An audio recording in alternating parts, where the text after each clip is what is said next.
Now I'm going to move on to the binomial distribution. Now you may remember that we spoke about this. I'm going to pull up Excel because Excel is a really good place to explain this stuff. How's that working behind me? Is it staying awake? Okay, let's blow this up. Okay, remember we had that really nasty looking formula. Let me hide this stuff if I can remember what function key to use here. Oops, that's not what I want to do. Function. There we go.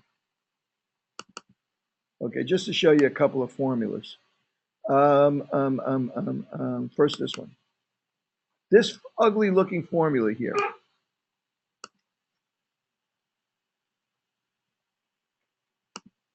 That formula is the formula that determines that table. That's the normal the formula for the normal distribution. Y represents the height on the normal distribution on that curve. And all of this represents what you need to calculate the height of that curve, how high it is, how low it is, when it forms that bell curve. What do you need to know the shape of that curve, to know what y is for every x value? Well, you need to know the mean, the standard deviation. You need to know e is a natural function, and you need to know pi. Pi and e are constants. They're always the same anywhere on Earth, right? So the only thing you need to know to calculate the curve on that normal distribution is the mean and the standard deviation. So this formula is used to create this table, right? If we didn't have that table, you'd have to use that formula to calculate all of the z-scores and stuff like that. Okay, so that's where that came from. Now, the binomial probability, okay, we use this formula. Let me see what this is over here. Okay, here's the formula we use to calculate the binomial distribution. Like the plus. What am I doing? The wrong one. There we go. Right? Remember, this was the probability is equal to n factorial. N is the number of trials.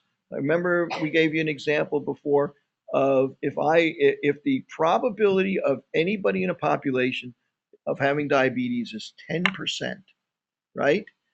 What happens if we took 10 people randomly selected from that population? What's the number of trials? 10. Number of people that we're sampling. That n represents the sample size, 10 people. X represents what outcome that you're predicting, how many successes, how many people out of those 10 people have diabetes. So if you want to know the probability of getting, say, 2 people that have diabetes, the probability of 2, right, is equal to 10 factorial, that's 10 times 9 times 8 times 7 times 6, and so on and so forth. You're literally calculating all the possible outcomes of yes and no for diabetes, right? For a sample of 10, and any one of the 10, not just the first one or the last one, could have diabetes. N factorial, 10 times 9 times 8, times n minus x factorial, that's 8, which would be 10 minus 2, which would be 8 times 7 times 6 times 5 times, and so on and so forth, times x factorial, which is 2 times 1, right? Because x is 2, times the probability of success. Probability of success is the probability of one of those people having diabetes. That's p to the x, that's p to the 0.1, right? Okay, so now, I'm sorry, 0.1, p is 0.1, to the x power, which is 2, x is 2, right? 2 successes. Times q. What's q? Anybody know what q is? Q is 1 minus p, right? Probability of failure is q, right? They could have put 1 minus p to put q in there instead, right? So that's 0.9 times n minus x. N again is the sample size, which is 10. X is the number of successes you're considering, which is 2. So that's 0.9 to the 8th power. So 0.1 to the 2nd power times 0.9 to the 8th power times all of this stuff, and that gives you the probability of that specific outcome. Not 2 or less, not 1, not 0, not 9, not 7, not 2 or more, but exactly 2 out of 10 occurring. And it does it the hard way. It does it by literally, like we did with the coins, going through all the possibilities. That's why it's, factorials, going through all the possibilities and counting successes against failures and predicting what the probability of that happening is, right? So that's the way that does that. On a practical basis, and I'll post this to Blackboard later on, you can see this very simple example, like Levi did an example on the board there. This is a very simple example of someone actually, well, not so simple example of someone actually calculating it. This funny, where he did this with N and K, he's using K for X instead of N, right? He's using K, represents the number of successes instead of using X. This is called combinatorial. This just breaks down into the same thing that we had before with N factorial over, over N times N minus X factorial. You can substitute that for this. In fact, you didn't have to, he could have put that here instead of that. But that's the probability of success times K, probability of time, which would have been X in our formula. But he actually works it for, a test where you have 10 multiple choice questions, and you want to know what's the likelihood of you getting exactly 4 right or something like this. And you can actually work this out. So now let's take a look at this in our example. Are we going to really do that in real life? No, I don't think so. Let's take our situation here. The prevalence of diabetes in this population is equal to 10%, 0.1, right? I'm going to sample, N is going to be 10 people, right? And I'm going to say, let's see, what's the probability that you'll get exactly 2 people that have diabetes, right? Let's give that a try. Happens to be a function built into here. Equals binom dist, parentheses. If you look really closely, okay, you guys online, you're going to need a magnifying glass. These guys here, I'm going to read it to you here. No more questions there that have come up. Good. Okay, I'm going to read it here. Binom dist, it asks you for the number of successes. So what was I looking for? I'm looking for, let's see, the number of people. I'm going to have to escape this for a second. This is going to be my X, and this is going to be 2. In other words, this is going to be trials, and this is going to be successes. Did I spell that right? I don't have time to play with it. Okay, so now, so I'm going to say the number of successes is 2. Okay, so I'm going to calculate this probability. Equals binom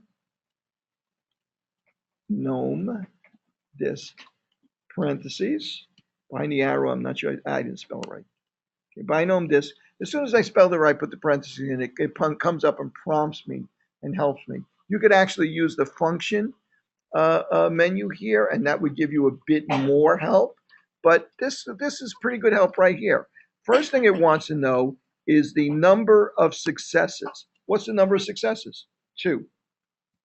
Comma, the number of trials. What's the number of trials? 10. Everybody agree with that? Okay. Comma, what's the probability of success?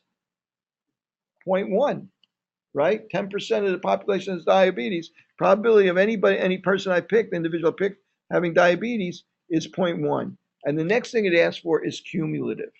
And it's asking for me to answer that with a true or a false.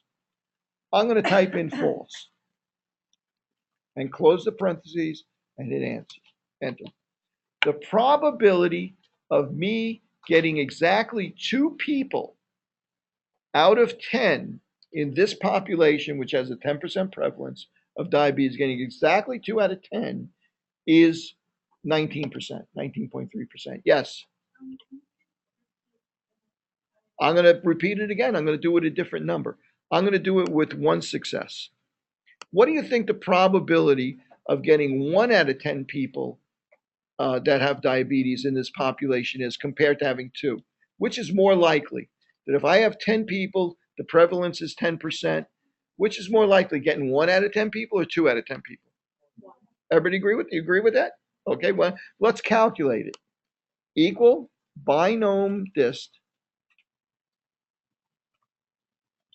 parentheses, right? I'm going to put in number of successes this time is 1, comma, trials is still 10, comma, probability is 0.1, comma, cumulative is going to be false. I'm going to enter 38%. That'll happen 38% of the time in this population. Yes. Oh, well, I'm going to get to that in a second. You're getting ahead of me. Yes. Same question? Okay, good. Okay, so now I'm going to do it for 0. Okay, what's the probability of getting nobody has diabetes? That's a legitimate possibility in this group, in this, right? In this deal. Binom dist, parentheses. Okay, 0 is the number of successes, 10 trials, 0.1, comma, false for cumulative. Okay, that's a little less than, it's actually not much less likely than getting 1, as it turns out. Now I'm going to do something very interesting.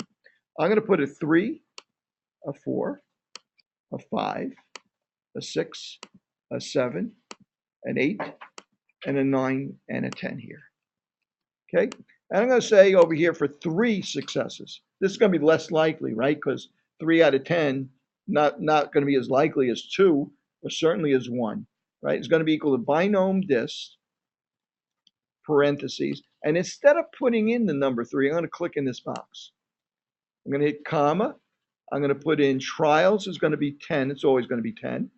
Comma times probability is always going to be 0.1. And then I'm going to put in false. I don't want it to be cumulative. I want only this particular outcome. It's 0.05. Now I'm going to click in here. I'm going to drag down. And I'm going to tell it to fill down. On your PCs, that might be on your right-hand side rather than on your left-hand side. Fill. That's how I was reading what you wrote. I'm just looking up there. Don't worry. Okay. Fill down. Okay. So I copy that formula down. And look, the probability of getting exactly 4 out of 10 people having diabetes is only 1%. It's only going to happen 1% of the time. Probability of getting 9 out of 10 people when the prevalence is only 10%, if they're randomly selected, is 9 times 10 to the minus 9th. Is 0.000000000. It's vanishingly small. Probability of getting 10 out of 10, you might as well be playing the lottery, right? Very small. Let me ask you something. If I add up all these probabilities, what do you think I'll get? Let's give it a try. Bingo. Comes out to 1. All these probabilities add up to 1. If I asked you, what's the probability of getting 2 or fewer out of 10? In other words, I sample 10 people randomly. What's the probability of getting 2 or less out of the 10? Well, it's just going to be the probability of getting 2, the probability of getting 1, and the probability of getting 0. So it's going to be equal to the sum of these 3 values. Bingo, just like that. It's going to be 92% chance of you getting 3, 2, 1, or 0. You want to know something? Let's click in here, equals binom dist, parentheses. I'm going to do it again. Same thing. What's the probability of getting 2 or fewer diabetics if I pick 10 people out? Well, it's going to be successes is 2, comma, trials is 10, comma, probability is 0.1, everything's the same so far, comma, except this time for cumulative, instead of saying false, I'm going to say true. And what it's going to give me is, it's going to give me the probability for not just exactly 2 out of 10, but for 2 out of 10 and everything below it, 2, 1, and 0. Hit enter, and sure enough, it comes up the same as if I had added these 3 together. What's the probability of me getting? So I'm sorry, say that again. It's probability when it's true, it's everything From that point down. Okay. Okay, So that point down. Okay. If I wanted to know what's the probability of getting 4 or more, what would I do there? What's the probability of getting 4 or more? Equals, okay, I know that it only goes down. Well, one way I could do 4 or more, right, is to say sum. Parentheses. And I can just say the sum of all these values that are above 4. And it's about 1.2%. Probability of getting 4 or more people that are diabetic. How can I use this formula to do that now? Well, now what I got to do is I got to have it, work downwards, right? Let's say I don't want to calculate all these. I just want to use the formula once. Well, I want to calculate downwards. Well, 4 or more, I want all of these. Well, I know all of these add up to 1. So if I want to know the probability of 4 or more, I have to know the probability of 3 or less and count and subtract it from 1. Right? Tricky, right? Okay, I'll give that a try. Equal binom dist parentheses. Okay, and it's going to be 3 successes, 10 trials, comma, 0.1, comma, cumulative is true, close parentheses. It's that, and it's going to be 1 minus, that's going to be equal to 1 minus that probability. It's going to be, remember, that's 3 or less. So if I subtract it from 1, it's going to be the probability of 4 or more. And it's the same thing as if we added up those probabilities. Why would you use the formula? You save time by using the formula. Plus, this is a simple example. What if it were like 27, trial of 27 or a trial of 300, and you were looking for the probability of getting 27 or more, and the prevalence was 0.999 or something like that. So this is the way we would most likely calculate this. What are we really doing here? What's going on here? What we're really doing here is using that funky formula that we had before with the n, with the p to the n minus k and the this and the that. We're applying that formula, but we're using Excel has that formula buried in that function, so we don't have to go through the process of doing all those factorials and so on and so forth. But it gives you this outcome. It gives you this approximation. Okay, so now let me see what else I got over here that might be interesting. You understand probability. Okay, and if you read through this, it has a few examples. Assume the data distribution of body mass of the U.S. population and standard deviation is normally distributed. What proportion is overweight? These are more of the same kind of problems, except that you're seeing a little bit of the notation that a statistician would use. For instance, that Levi would use. Right? What proportion is overweight? In other words, body mass index. Overweight is between 25 and 30. So what's the probability that the body mass index X is between 35 and 25 and 30? Okay, so you could apply, the mean, the standard deviation. You could figure out what percentage that would represent using the table. Okay, and the only difference in this problem is that the notation looks a little bit different because we're using the way a statistician would describe that probability, where I might just say, hey, what's the probability of having a BMI between 25 and 30, given that the average, the mean BMI is 25 and it has standard deviation of 5, right? He's saying the same thing I'm saying, but he's saying it as a mathematician or a statistician would say it. When the value of X from normal distribution given probability, norm. Now, in the other thing about Excel is we have many other statistical functions, including a normal distribution table. So I'm going to click in here, equal norm dot dist parentheses. And what does that tell me? Oh, norm dot dist. It's asking for X, the mean, the standard deviation, and cumulative. Let's fill something in here. Let's say let's say I have a distribution with a mean of 100 and a standard deviation of 10. Okay, and let's say I want to know something about the population below 90, right? Mean of 100, standard deviation 10, I want to know something about the percentage of people below 90. So I'm going to say the mean X is 90, comma, the mean is 100, the standard deviation is 10, and next it says cumulative. Let's think about this. I got a normal distribution. When I use the binomial function, it would give me just that exact outcome. What's the probability of someone being exactly 90.000000 pounds? If you think about it on a curve like that, that's a straight line. That has no area. So answering false there has no meaning. It's like has no area if you say false. Doesn't make any sense. True will tell you the area below that point. So we're going to put in true always here. Parentheses. And the area below 90 is 15.86. The probability of getting of a person weighing under 90 pounds.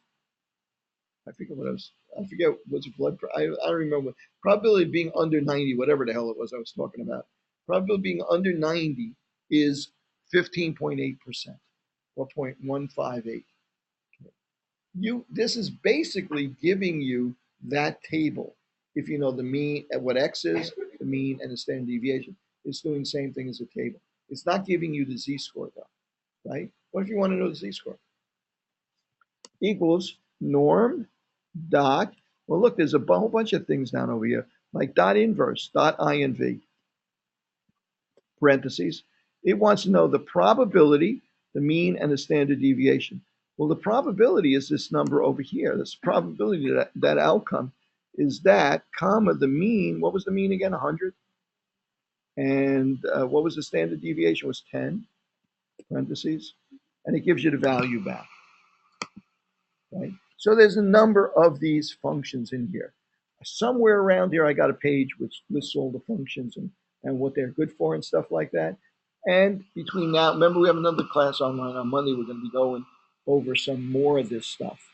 So the bulk of the exam is going to be on what we've seen in the first 4 weeks here, up to this point.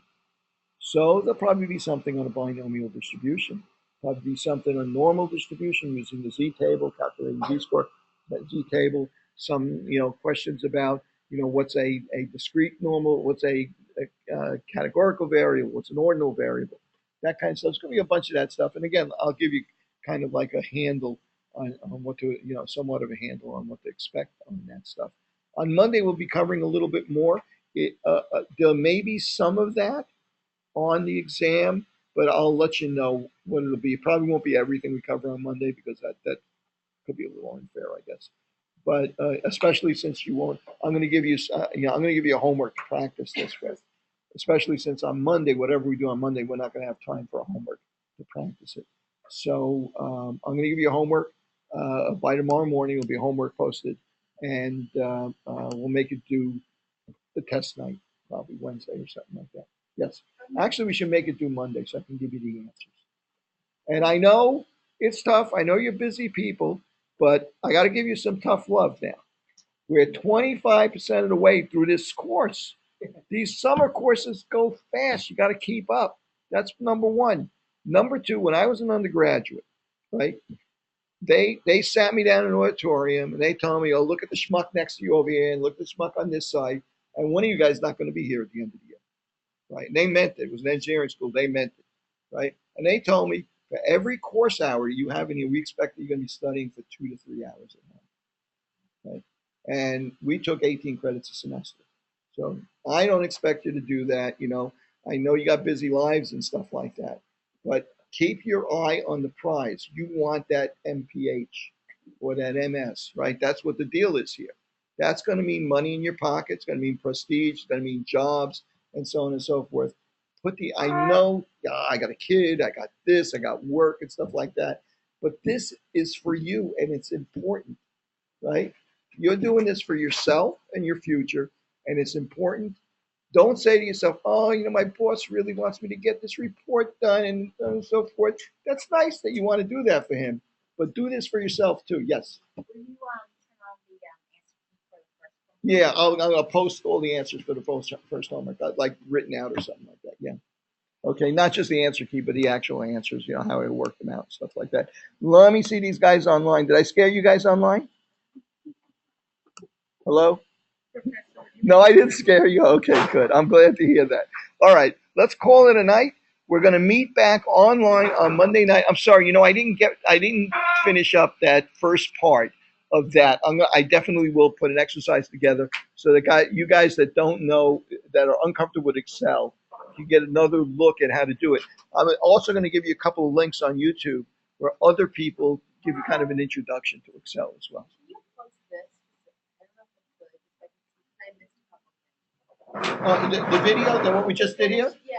This is all recorded. Everything we did here is recorded. Everything you said. Oh, yeah, okay. Yeah, sure. I'll save it right now.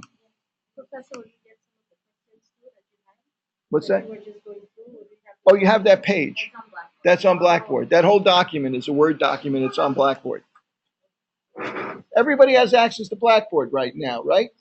Anybody that you can't get on it? Okay, good. Good night, guys. Okay, I'll do a bunch of fill downs right now. Okay, I'll give you a couple examples. If you guys want to work on it, anybody wants to see something quickly on Excel, let me just save this page on class example. I'm sorry. I actually kind of relaxed it to Friday, I think.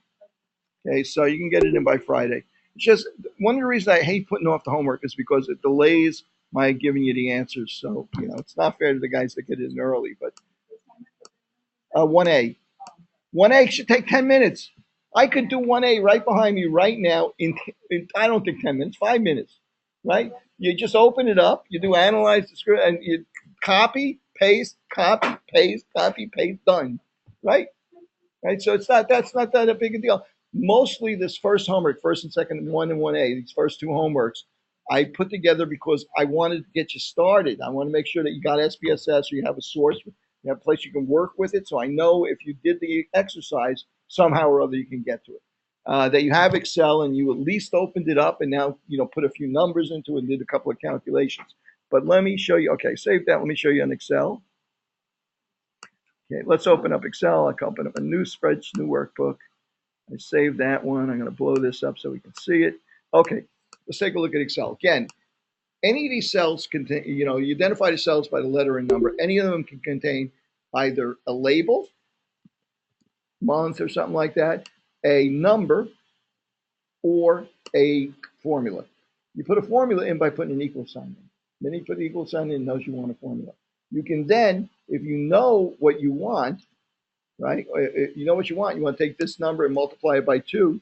You can go ahead and just type in that formula.